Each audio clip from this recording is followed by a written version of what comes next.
सब कुछ पूर्व निर्धारित है तो हम क्या कुछ पूर्व निर्धारित है, सब कुछ नहीं।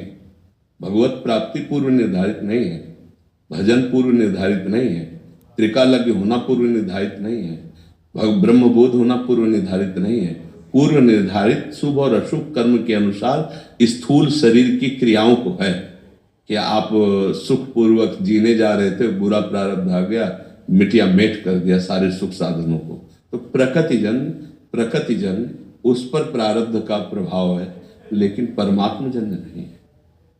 वहां तो मान लो भगवान के अवतार में भगवान ने अवतार ही लिया था असुरों का संहार और ऋषि मुनियों को सुख देना। अब राजा बन करके जो कार्य नहीं हो सकता था वो बन जा करके भगवान ने किया। लेकिन यहाँ प्रारब्ध भोग जो सुख दुख आता है पूर्व निर्धारित होता है, वो केवल शुभ अशुभ कर्म ही तो है ना, उनका परिणाम सुख दुख है ना। वो केवल स्थूल सूक्ष्म शरीर के ऊपर ही प्रभाव डाल सकता है, अपने ऊपर नहीं डाल सकता। जो मय तत्व है उसके ऊपर नहीं डाल सकता। हम मनुष्य योनि में आए हैं स्वरूप बोध करने या भगवत प्राप्ति करने, प्रारब्ध क्या बिगाड़ लेगा इसमें। शुभ अशुभ कर्मों को तो हम विध्वंस करेंगे भजन बल से, परमात्मा प्राप्ति के लक्ष्य से भजन करते हुए साधना करते शुभ अशुभ का नाश करके हम परम पद में आरूढ़ होने आए हैं। शुभ अशुभ को भोगने केवल पशु की तरह नहीं आए। ये शुभ अशुभ केवल भोगता पशु ही होता है। मनुष्य जो होता है शुभ अशुभ दोनों से ऊपर उठने के लिए आया है। समझ पा रहे हैं? हाँ, खूब नाम जप कीजिए और साधना कीजिए, संयम पूर्वक रहिए, चाहे गृहस्थ हो चाहे विरक्त हो, अपनी अपनी मर्यादा अनुसार, तो भगवत प्राप्त हो जाएगा।